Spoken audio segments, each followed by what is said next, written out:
So I'm going to set out to put him out to work a little bit in the round pen. I'm going to release him, and I will talk as I go with the things that I'm doing and looking for. Okay, Angel. So I'm just going to stand so that when I do let him go, I can get out of my way so I can be safe. I'm going to take this off. Now, that was pretty good. Well, not pretty good, but compared to what I was talking about before, that was a little bit more than usual today, and I swear he knows exactly what's going on. So just where I'm standing right now, I'm going to allow him to keep going in this direction. I'm now going to put my eye on him so that he knows that I am working with him, and that I'm not on his pace, but that I'm the one that's working with him right now. He's not in here for a leisurely time. He's in here to work with me. So he hasn't changed his pace at all. If he decided to canter right now, I would let him know that he can't do that so I asked him to. Even if he decided to walk, I would try to stop and get a little bite of grass and let him know that, nope, we're going to walk. We're going to work. Not walk. So here I am standing at the apex of the triangle, trying to keep my focus on him. If I want Angel to go from this nice quiet trot here that he's doing to a little bit more of an excitable extended trot, I can just use my body language. Right now, and that's just with my shoulder, letting him know that I'd like him to move out a little bit more. I can back away a little bit and ask him to become a little bit quieter.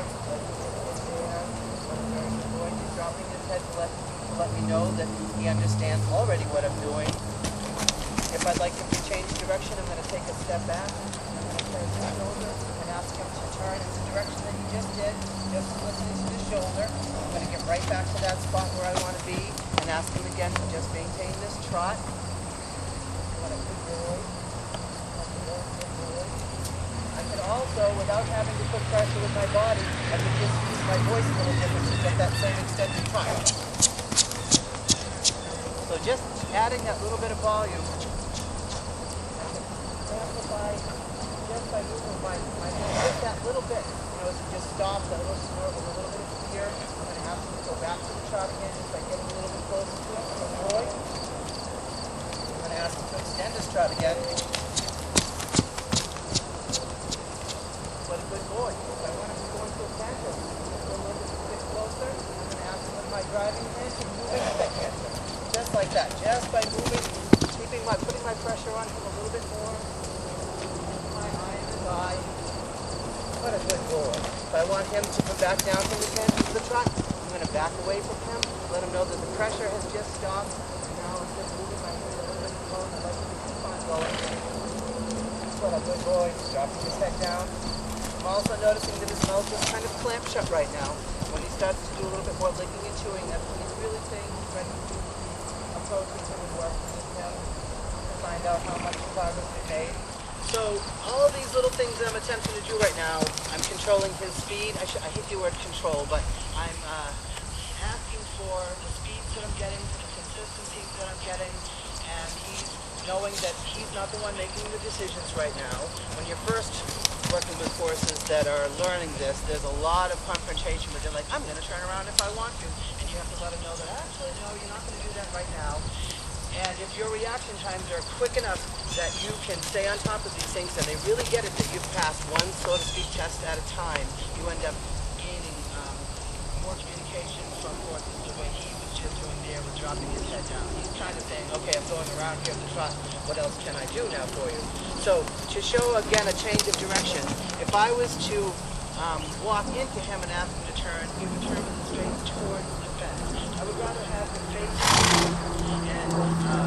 facing his fear and doing something more respectful, like I'll ask him in a second. I'm going to make a kiss noise that says, pay attention. I'm going to take a step back. I'm going to turn my shoulder. Doesn't matter if my eye's on him or not at the moment. I'm going to just keep moving and just letting him know. As soon as I get what I want, I stop putting that pressure. So he turned in front of me and he faced me. In the beginning, that was a very difficult thing for him to do because coming in front of me, going by me, might be setting himself up for me to perhaps hit him or something, which I know sounds ridiculous, but that's the kind of thing that happens with these horses. So instead, if I can do like this, he's gained so much trust, he's still turned in front of me. And I don't want to ruin the work I've done, but I just want to, express the fact that if I were to put pressure on him, which he's still doing really good, that he would turn away from me in the fence, which I'm not going to push him. He's dropping his head down, trying to figure out what's going on. That's a boy. And I'm still putting pressure on him just by walking, by getting a little closer and asking him to go back towards the rail to check you out. That's a good boy. Letting him do this on purpose, that's a good boy. That's a very good boy. Now I'm going to ask him to go ahead and walk past you. As he says, one more time, can I just check out what he's doing here? That's a boy. Now if I was really kind, I would have let him stop and wait till he licked and chewed to tell me he was really over you. But I'm going to take a chance and just let him go by you now at the trot, and hopefully he'll be able to trot by without any drama. Good boy. Good boy. So there's a little bit, but he's just beautifully moving. So I'm going to ask him to go back into the canter again by just coming a little closer, bringing up my left hand, my driving hand. Keep my eye on him. He's looking away from you a little bit. Good boy. Back to canter by getting a little bit closer. Thinking like a horse. I know that where he stopped over there, he's thinking about doing it again. So I'm going to let him know here, let him keep going. And then after we get past that point, I'm going to back off and let him know that he can come to a halt. Good boy. Good boy. And the fact that he's turning and facing me and coming towards me is a very good thing. Now if I'm walking towards him and I have my eye on him and I walk a little fast, now he's going to walk away from me, so I'm putting pressure again on him. If I take my eye off of him and walk towards him with no eye and just backwards, now there's no pressure, so we had no reason to walk away. That's a very good boy. I'm just going to let him know with my hands, just by touching him, pretty much all over that it's all good. Nobody wants to hurt him today. Ordinarily, I would be doing just what he's doing, offering me this foot. If he has issues with me coming behind him, he might want to take a step like that. You want to be able to take away all of this, good boy, all of his defense mechanisms by just walking around him. That's a boy. I didn't walk away with fear just then as he was taking a step. I walked right with him, still just touching him, letting him realize that my energy is still a loving one, that there's no fear involved with me, and that once I've established something like that, I should be able to ask him with a little kiss noise here and a little shake of my shoulder to come walking with me, stay with me. If I stop, he should stop. Good boy. Let him know with a little pat. That was a good thing. I'm going to ask him to come with me. I'm going to look this way with my eyes and my intention, and he has a choice. He could be running off right now, but instead he's choosing to stay with me, so he's following through with the connection or the join up. No matter what it is that I do with him, he should be now paying attention to my body language, my eyes, my intention should be where it is that I want to be. I stop to say, yep, and say hi to mom, just stand here for a minute, and he's paying attention exactly to that. I want him to back up right now. I'm going to turn backwards. I'm going to throw my body language at him. Now he's turning away a little bit to be a little bit safer. I'm going to ask him to move his body back over.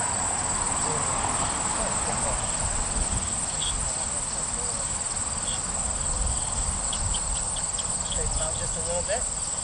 Very good. Very good boy. That's okay. And every time he moves away from me, it's him telling me that there's something about whatever I'm doing that he's not completely sure of, that this might be something where I might do something that could hurt him.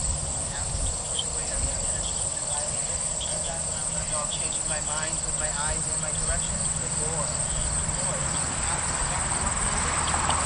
Get his body language, not telling him to move away from me. Back to the trot. What a good boy. I'm going to bring him back to the canter just by getting a little closer and bringing my hand up.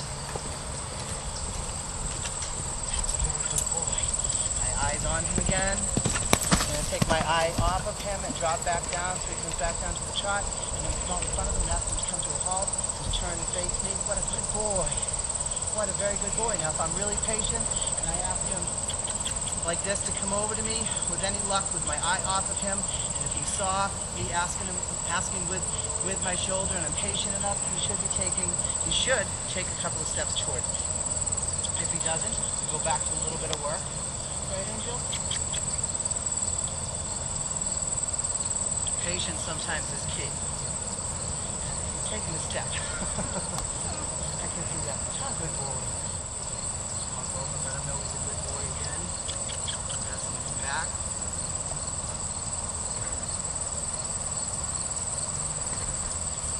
Halt right there, and I can go back over with his halter, and I feel like I've accomplished as much as I would want to in a daily session, where he's chosen again to respect the little things that I've asked him to do.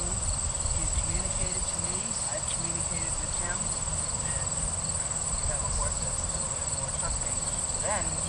have a lead and a halter, instead of going again with the pressure, I should be able to just make the kiss noise, tell him we're walking, and have him still walking with me, yield to my pressure if I'm walking that way, change my direction as I'm coming this way. There should be lots of float in the rope, and he should still just be paying attention to what I'm doing. So every step of the way with his training and the work that we've done has been to just build a little bit more trust. I've let him embrace some of his fears. Some days we work with long lines. Some days we work with plastic bags on a stick that are really scary.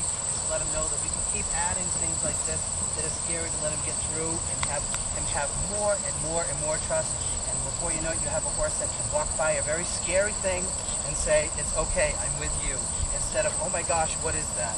Because you've taken the time to address all this.